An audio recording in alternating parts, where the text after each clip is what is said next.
Boa tarde a todos. Quero dizer que é uma grande honra participar desta mesa aí com a família Derck, junto de tantos amigos queridos. Vou trazer hoje aqui o tema teste cardiopulmonar de esforço na investigação etiológica de dispneia. Eu não tenho absolutamente nenhum conflito de interesses nesta atual apresentação.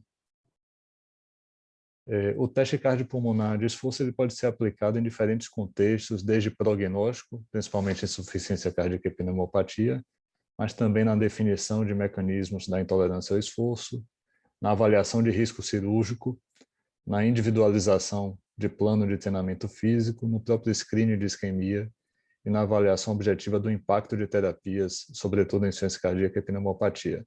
Aqui nós vamos focar na investigação etiológica da intolerância ao esforço. Importante saber um pouco da fisiologia. Aqui à esquerda, vemos que em repouso o indivíduo pode ter um débito cardíaco de 5 litros por minuto, sendo 20% direcionado para a musculatura, e quando ele é submetido ao esforço, esse débito pode aumentar para até 5 vezes, 25 litros por minuto, sendo 84% direcionado para a musculatura, denotando assim uma situação de uma demanda metabólica muito grande, uma musculatura que precisa receber um substrato adequado para continuar o seu adequado funcionamento. Esse gráfico aqui mostra como essa demanda metabólica é atingida através de um sistema, de vários sistemas integrados, fazendo com que se capture oxigênio e depois se produza gás carbônico e se elimine gás carbônico. E esses sistemas vão desde a parte ventilatória, circulatória, muscular e mitocondrial, por fim. E vemos aqui que várias patologias podem interferir no correto funcionamento em diferentes pontos do sistema. E isso o teste cardiopulmonar, em muitas das vezes, consegue determinar com precisão. O indivíduo, quando é submetido a um esforço leve, ele tem um predomínio de metabolismo aeróbio, e se esse esforço ele é aumentado, há uma mudança de predomínio aeróbio para predomínio anaeróbio. Isso é o que se determina o primeiro limiar, o limiar anaeróbio, sendo que nesse ponto o indivíduo já começa a produzir lactato numa quantidade maior, só que o sistema tampão bicarbonato evita que o sangue fique ácido. Uma vez que esse esforço aumente ainda mais, esse indivíduo passa a trabalhar ou a se exercitar numa intensidade na qual o sistema tampão do bicarbonato já está saturado e o sangue fica realmente ácido. Isso é o que determina o segundo limiar. Nós vamos ver adiante que o primeiro limiar, a precocidade que ocorre o primeiro limiar, pode ajudar na diferenciação da etiologia da dispneia. Então, o teste cardiopulmonar de esforço envolve variáveis do próprio teste ergométrico, sintomas, pressão, frequência, eletro e carga, mas também outras variáveis que advêm do analisador de gases, como a ventilação, consumo de oxigênio e produção de gás carbônico, e da própria oximetria, como a saturação periférica de oxigênio, e muitas combinações existem dessas variáveis, gerando outras variáveis. Então, nós vemos uma grande gama de variáveis que são analisadas no teste cardiopulmonar.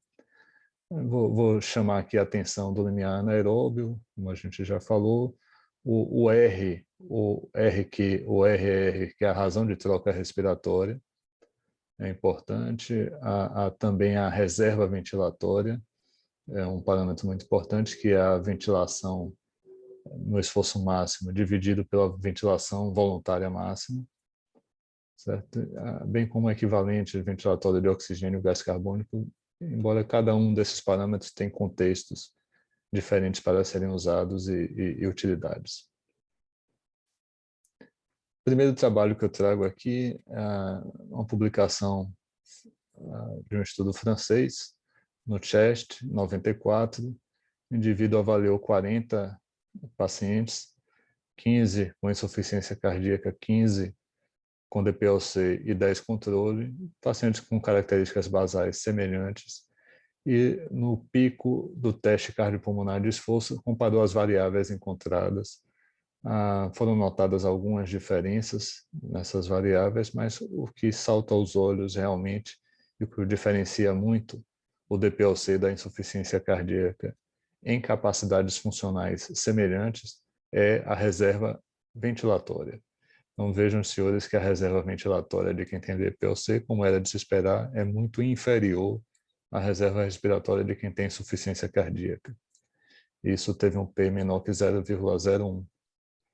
Então, Milani, em 2004, no Circulation, no artigo de revisão, propõe esse algoritmo para os indivíduos com menos de 85% do VO2 predito.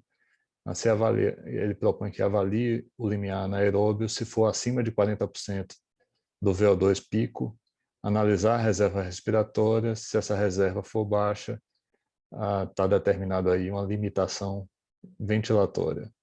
Se a reserva for normal, poderá estar ocorrendo um baixo esforço, isso se o R, obviamente, for menor que 1,1, pode ocorrer um descondicionamento ou uma doença coronariana, sendo que descondicionamento também pode ocorrer com um limiar anaeróbio com menos de 40% do VO2 pico. Nessa condição do limiar anaeróbio menos de 40% do VO2 pico, se analisaria a reserva respiratória. Se ela for acima de 30%, se caracteriza uma limitação circulatória ou cardiovascular, e a proposta dele é que, se fosse menor que 30%, considerar uma lesão mista, aí, tanto ventilatória quanto circulatória. Aqui eu trago uma análise interessante, uma outra análise da questão ventilatória, que é trazida no artigo de revisão de 2016, publicado por ilustres colegas, entre os quais o professor Luiz Ritt. Traz aqui a análise da alça fluxo-volume. Vejam, senhores, que na parte superior, o indivíduo normal, essa alça externa é a ventilação voluntária máxima, essa alça interna é o volume corrente em repouso e depois no esforço. E vejam, senhores, embaixo aqui, que é um indivíduo com DPOC. O que é que ocorre? Então, o volume corrente no repouso, quando vai para o esforço, ele tem uma sobreposição da alça do volume corrente em relação à alça do volume ventilatório máximo. Isso é chamado de envelopamento, e também um desvio para a esquerda dessa alça do volume corrente. Então, isso caracteriza aí uma limitação ventilatória. Nesse artigo também se traz uma análise de múltiplas variáveis em conjunto na tentativa de determinar a etiologia.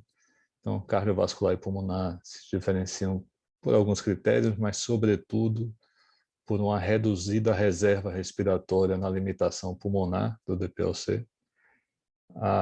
Em relação ao padrão vascular pulmonar, o que se observa é características muito parecidas com a limitação cardiovascular. No entanto, o que salta aos olhos é uma queda da saturação, e isso faz pensar bastante num padrão vascular pulmonar, como, por exemplo, no TEP crônico ou numa hipertensão pulmonar. Em relação à hiperventilação e simulação, também tem suas peculiaridades em relação a essas variáveis. E, por fim, para tentar manter no tempo, eu vou trazer um estudo aqui, um estudo sobre o teste cardiopulmonar invasivo, que é um mecanismo um pouco mais sofisticado de avaliação. Publicado esse trabalho em 2017 no European Journal of Preventive Cardiology.